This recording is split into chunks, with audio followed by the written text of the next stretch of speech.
All right, I think it's working. What's up, everyone? This is Brandon with BiggerPockets.com, and I want to go over 8 common newbie mistakes when getting involved with real estate investing.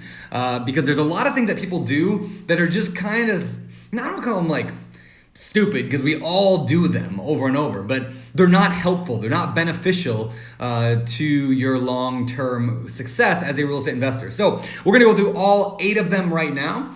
Could you guys do me a quick favor though before I get started? Do 3 quick things for me. First of all, will you let me know if you can hear me okay right now? Whether where you're watching this, let me know if you can hear me okay and see me. Make sure the tech is working good.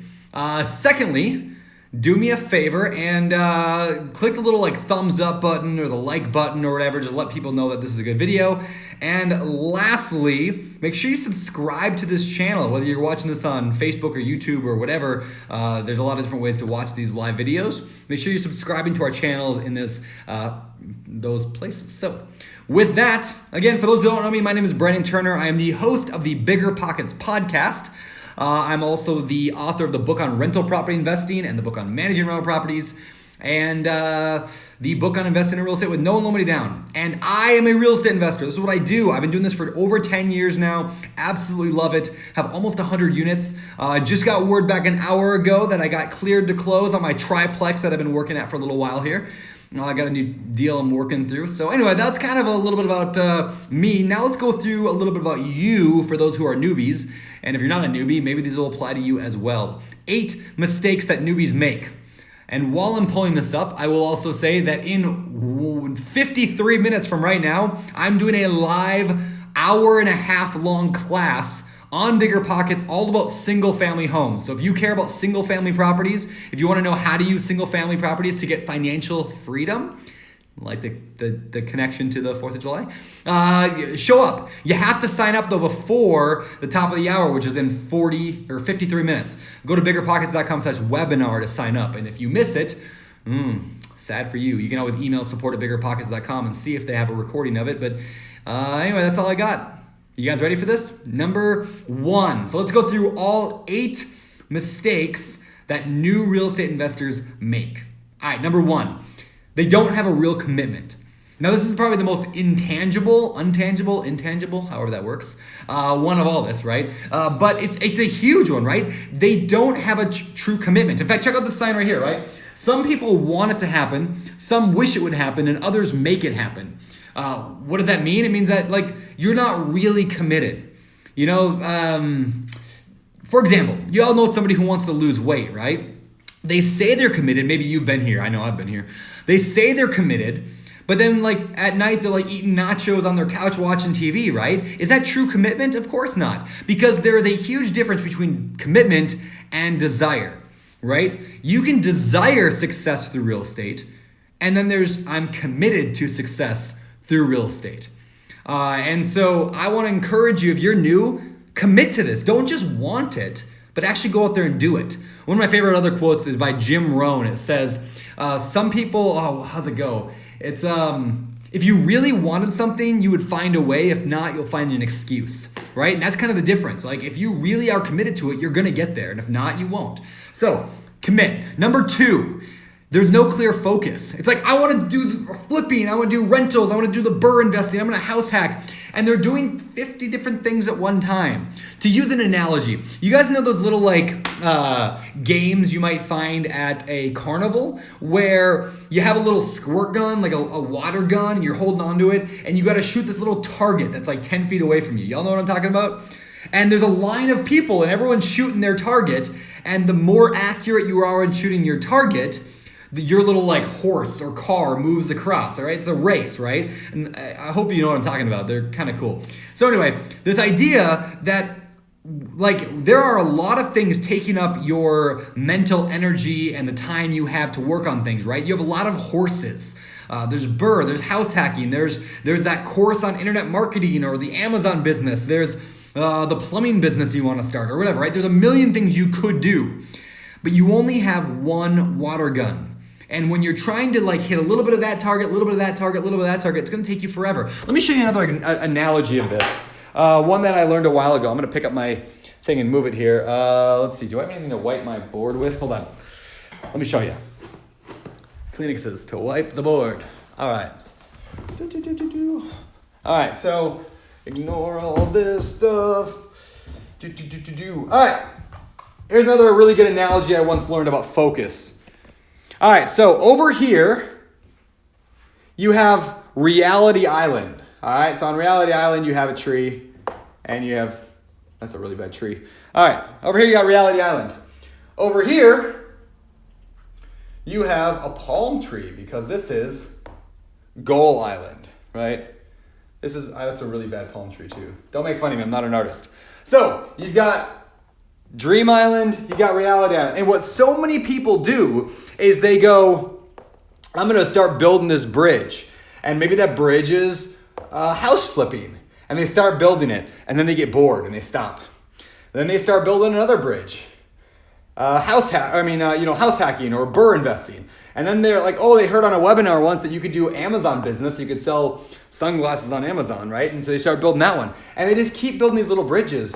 But every one doesn't get across the ocean. And it's not until you can get rid of all this stuff and focus and pick one thing that's going to get you there and focus entirely until you can build the bridge to Goal Island, right? To Financial Freedom Island, to doing whatever you want with whoever you want, however you want, whenever you want Island. In other words, you got to focus, right? Pick something to go with it. Once you get there, now you've got all this money coming in or whatever, freedom to be able to explore other bridges over there to give you more security and long-term stability. But in the beginning, I would just recommend focus. Pick something. And a lot of newbies don't do that. They just try to make things up as they go. All right. Let's keep going. Yeah. All right, by the way, somebody asked the webinar that's happening here in a little bit, in 48 minutes from now. Yes, I'm teaching that webinar. So I'm going to be talking about me, single family houses. All right. What else we got here? Number 3, was that number 2? Number 1 was no commitment. Number 2, no clear focus, kind of like me right now. Number 3, they're afraid to ask for feedback. I notice this a lot with other investors, and I'm going to be honest, I notice this with my own investing sometimes. I get so excited about a deal, I almost don't want to ask for feedback from other investors because I'm afraid that they're going to tell me it was a bad deal. Like that kind of terrifies me sometimes. And so I'll shy away and I don't want to ask for the hard feedback, right? And that's a huge mistake. If you don't ask for feedback, you might end up buying a deal you should have never purchased, right? So ask for feedback. Don't make the mistake. Even if it means killing the deal. And it actually attaches to number 4. The fourth thing I want to talk to you about today is that the mistake that people make is they get too emotionally attached to a deal.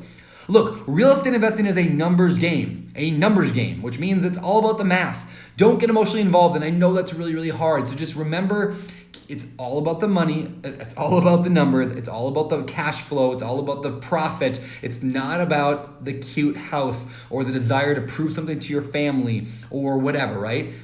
Keep it to the numbers. Keep it to the numbers. Make it sure it's a math game. All right. Number 4 was don't get emotionally attached to a deal. Number 5, huge mistake people make when they're getting started is they underestimate the expenses. Now this applies for flipping, rentals, burr investing, wholesaling, and pretty much every other form of investing you can do with real estate is they underestimate the true expenses. For example, let's say you buy a single family house. Great. That's what I'm talking about tonight. You buy a single family house, that might be awesome. And you have a mortgage payment, right? You've got insurance, right? You've got taxes. And that's typically all people assume, right? But in reality, there's other things like repairs and vacancy and property management and maybe utilities. You got to make sure you account for all of the expenses. And that's one of the things BiggerPockets helps people do all the time with our calculators. But however you run your numbers, make sure you're accounting for all the metrics. And again, if you're a wholesaler trying to wholesale deals, don't deceive the end buyer, the cash buyer, and how much it really costs to fix it up. If you're a flipper, you've got to know that number. That's one of the hardest parts of flipping is knowing how much it's really going to cost to fix it up. And that goes back to the feedback mistake. People are afraid to ask feedback. If you're flipping a house, don't be afraid to go and ask other people for their opinion, even if you have to pay for it, to estimate your rehab costs with you, to go over your numbers, to sit down with your list and go through it, right? All right, so that was number 5. Number 6, they don't have enough money in savings. Look, you don't need to have millions of dollars to invest in real estate, right? You don't need millions of dollars to invest in real estate. However, it's good to have some money. If you're flat broke, there's probably a deeper issue there, right? If you have no money at all, there's probably a deeper issue at play here. Maybe you don't earn enough at your job. Maybe you're not good at saving money. Maybe your spouse spends way too much. And if that's the case, go check out the YouTube video I did last week on how to talk to your spouse about money. But like, you gotta have something in savings. You gotta have something to protect you in case things go south a little bit. Like, there's been many deals where I've purchased and then we went $5,000 over our budget. If I didn't have savings, I would be in trouble. Or I buy a rental property and then just, things suck sometimes and the furnace goes out the first month. What? It was fine. You just don't know sometimes. So luckily I have savings to cover those things. If you're flat broke and have no money, then I would recommend maybe partnering with somebody who's got some money and you can use their money as reserves, right? So like, don't put yourself in a situation where you're just where the luck of, where some bad luck could cause you to lose everything and never get anywhere. It's better to get half of a deal until you have enough money saved up than to risk losing everything forever. Does that make sense?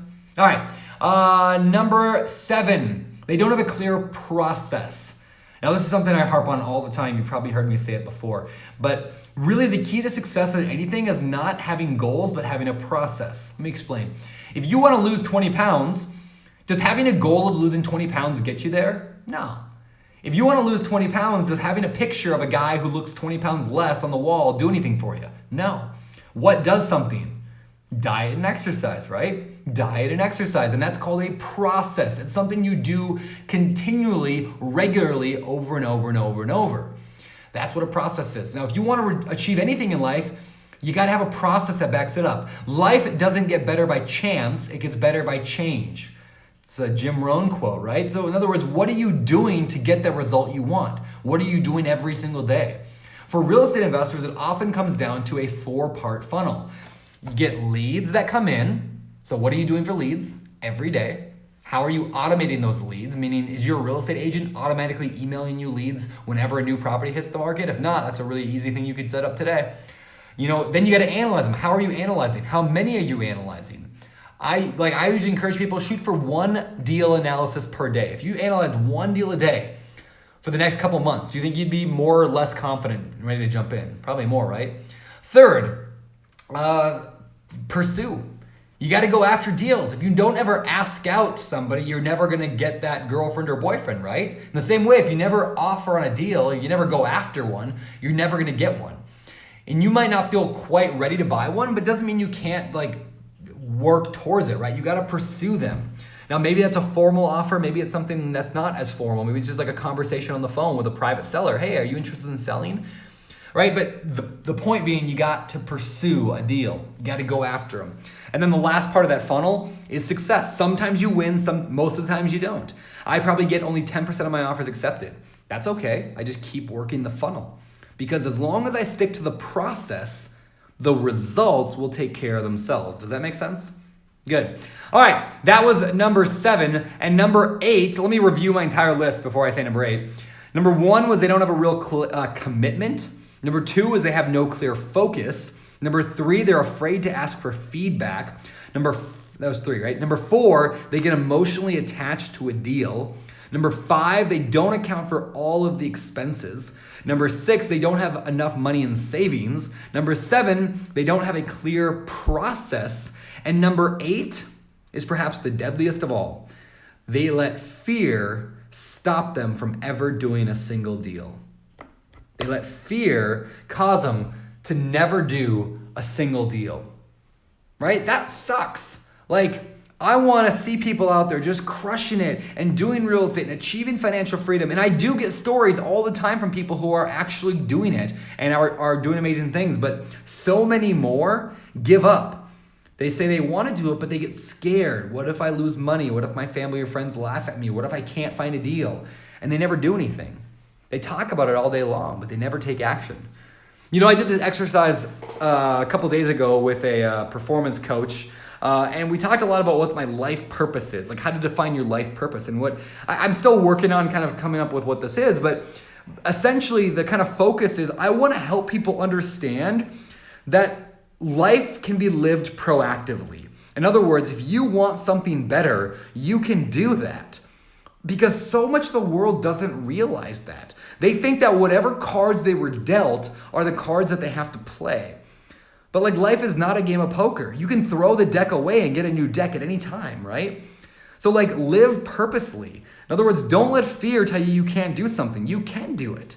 Like there's people far less educated, far less skilled, far less experienced, far less intelligent that have done far more.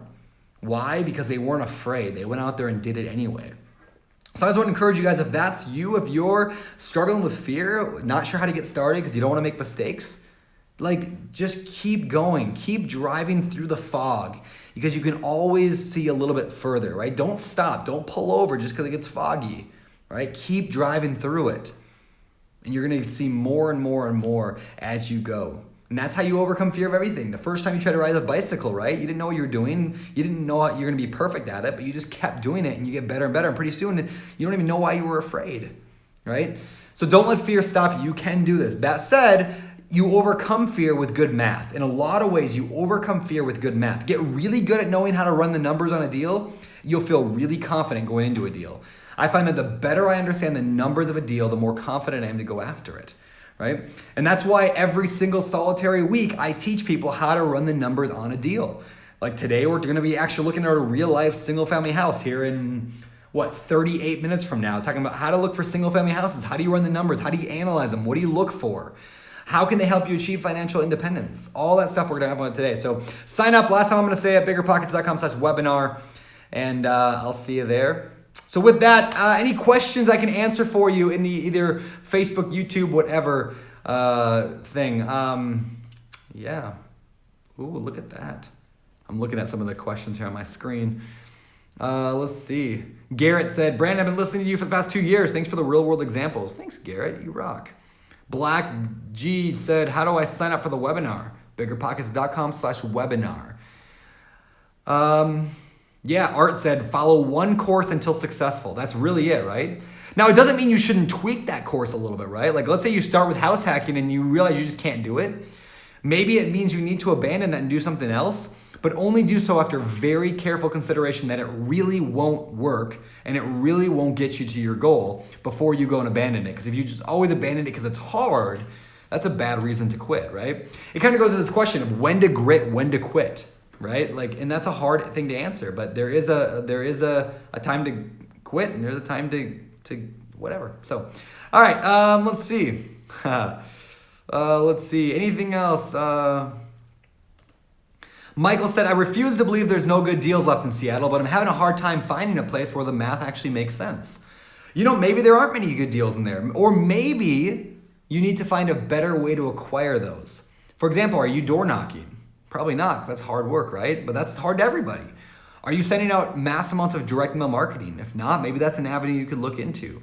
Are you doing TV commercials? I'm not saying you should, but like I bet you there's not a lot of those going on right now.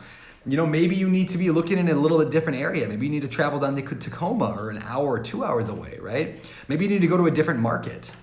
So, all right, what else we got here? Hey, it said Lori Turner was watching. What's up, Mom? Hi, Mom. Let's see. Jamie said, what's the first step, financing or the deal? The first step is knowing how to run the numbers. I really believe that's the first step. Getting good at the math will make the other two things irrelevant. Not irrelevant, but easier, right? Like, once you are really good at finding deals because you know how to know the numbers, like then you're gonna have an easier time financing deals and an easier time finding them. I pursue and I recommend pursuing both kind of at the same time. Right? So go out and look for deals. At the same time, start meeting with other real estate investors who can help you finance it. If you're trying to do something like house hack, or you know that you're going to use a conventional mortgage, then yeah, go get pre-approved for a mortgage. If you know you're going to use a partner, start finding that partner right now. But it doesn't mean you have to do one or the other. Joe said somebody has a birthday coming up. How'd you know, Joe? It is my birthday next week. All right, let's see. Let's see. Joey and Brittany Ryan said, appreciate what you do, sir. Learning a lot from BiggerPockets. Thanks, Joey and Brittany. I learn a lot from BiggerPockets too. All right.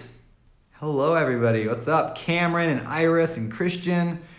Christian said, when taking on investors, how do you pay them back, monthly or quarterly? Typically, when I work with private lenders, I pay them monthly. I have also worked with some when we're doing flips that I pay them all in a big chunk at the end. But I've never done quarterly. That's just my personal, I like doing monthly because it keeps all my bookkeeping regular.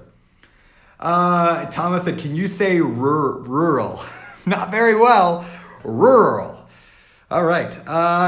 If you guys like this video, somebody, the Facebook is reminding me, have your friends who can share it. So share this video, y'all. Thomas said, stop yelling at me. That's funny. All right, y'all. Hi, Mom. There's my mom. You're awesome, Mom. All right. Hey, it says Ryan Murdoch has joined. What's up, Ryan Murdoch? Let's see. Michael said, can you house hack if you already own a house? Sure. You just got to move into the new one. Like, you can own a house. In fact, I'm going to be doing some house hacking very soon, possibly. We'll see. Jose said, what are some tips for wholesalers beginning wholesaling? Sure, great question. So when you're first getting started wholesaling, you need to be really good at estimating rehab costs. That's the biggest thing that wholesalers struggle with is estimating rehab costs. And you need to find really good deals. Wholesaling's tough because you need to find better deals than all the house flippers that you're trying to sell the deal to, right? So you have to be better than all the house flippers. You got to get out there and crush it where they're struggling with it a lot. So get really good at finding deals, build a really strong funnel, and get really accurate on estimating your rehab costs. Also, you don't need a million investors to be your cash buyer. Cash buyers are everywhere. Like, they're everywhere. If you have a good deal, so focus on finding good deals and being able to recognize good deals that are legitimately good because you actually know the numbers. In fact, BiggerPockets has a wholesaling calculator that can help you with that. You can put in all the numbers. We have a rehab estimation calculator to help you with estimating rehab costs as well. So all that stuff is kind of cool. All right, guys, let me do a couple more. Anthony said, do you have any videos on how to partner with somebody? I'm sure I do. Off the top of my head, I can't think of one, but I'm going to try to find one here and put it in the comments. I'm trying to think of what the last one I did on partnering. Let me go to anyway, let's type into YouTube. Let me see if I can find one real quick. Hang with me. Whoa. All right, so BiggerPockets partnership. Let me see. Oh, there we go. There's a few here. So let me turn my camera around. Oh, that didn't work. Camera around. Oops. Close. Camera around. Rear camera. All right. So we got, how do I structure a great real estate partnership? I just typed in BiggerPockets partnership. Partnership in bird investing while working a full-time job with Ian Reeves. How we use a partnership to buy 900 units. How to use a partnership to acquire and manage 100 plus units. The boring math to massive real estate success. And so on and so forth. How to create a perfect partnership. BiggerPockets podcast show 282. So a lot of the BiggerPockets podcast episodes talk about partnerships. I should probably do just an actual like educational video though on doing a partner. I thought I did. Anyway, check that out. Let me go back to my front camera. All right, what else we got? Questions. I lost my screen where I was looking at them. Here we go. Windows, do you hire them out or do them themselves? So I actually find windows are really easy to install, generally speaking. I do not do them anymore. When I was getting started, I did because I did all my own work. Now today I hire everything out. I don't do anything anymore. Let's see. Jose said, can you give us a horror story from when you began? Maybe we can use it to avoid mistakes. Sure. So when I got started, I decided to flip a house because I was excited to flip houses. I bought a duplex, like an up and down duplex, that I turned into a single family house. I spent a year working on it. Every day I was there for a year. It was awesome. And at the end of the day, I ended up losing 10 grand on that deal. I thought I was gonna make like 40 grand. Why? I underestimated the rehab costs. I underestimated the holding costs, how long it would take. And it was a big house. I mean, it was like 4,000 square feet.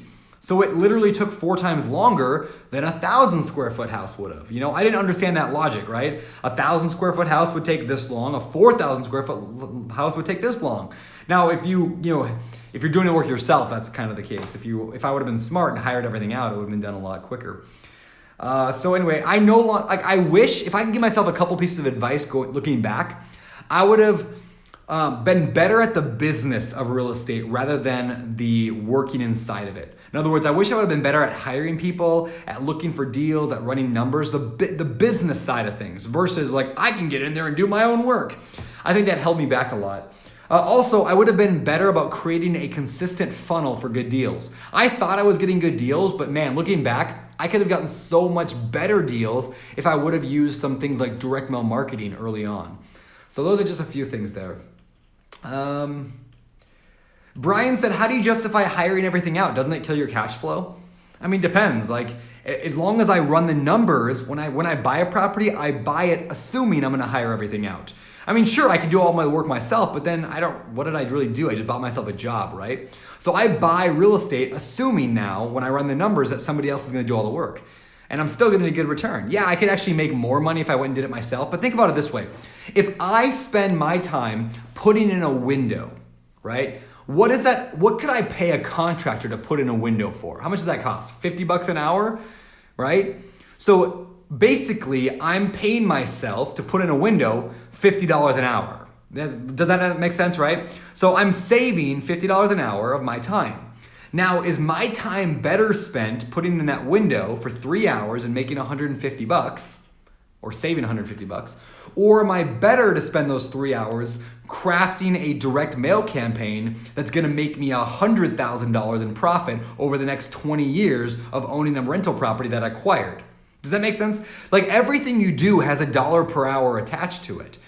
Most people, like, I spent all my time doing these like $10, $15, $20 an hour jobs when I should have been working on the $100, $500, $1,000 an hour jobs, right? Things that I could really make a lot more money. You know, when people say that their time is worth $1,000 an hour, it doesn't mean somebody's gonna pay them $1,000 an hour to do work. It means that that's what they could be generating if they were working on the right things. There are a few tasks like lead generation, meeting with private investors, networking, that could result in thousands of dollars of profit for just a few hours of work. So the more time you spend on those activities, the less time you're spending on the $10 an hour, $20 an hour tasks, right? So it's about identifying what are those high value tasks that you should be spending your time on. That's what you should be doing. All right, so man, you guys are awesome. We got 30 minutes left until today's webinar on single family houses. Go to BiggerPockets.com/webinar to sign up. And I got to get out of here. You guys are awesome. Let me do one more question and then I'm going to head out. Scott said, should I use a home equity loan to purchase multiple properties so I can pick up a couple properties quick for a rental? I love the idea of using home equity lines of credit and home equity loans. In fact, where is it at? It's on my shelf somewhere. Right here. So I wrote this book a while back called The Book on Investing in Real Estate with No and Low Money Down. There's an entire chapter in there on home equity lines of credit and how you can use them. So if you've got equity in your house, it can be a fantastic way to generate some more, to come up with some cash for a down payment or even to buy a property for cash. A lot of people have equity right now. You can tap that equity, use that as a down payment to buy a new property. So yeah, I think it's a good idea as long as you're getting a good deal, right? If you're not getting a good deal, then don't do it. Only buy good deals. But if it's a good deal, I would consider it. Especially when you're borrowing that money at like 3 or 4% and you're gonna make 10, 12, 15%, that's a good spread. Now that's personally me, I like using that kind of risk tolerance. Maybe your risk tolerance is less, but whatever you gotta do.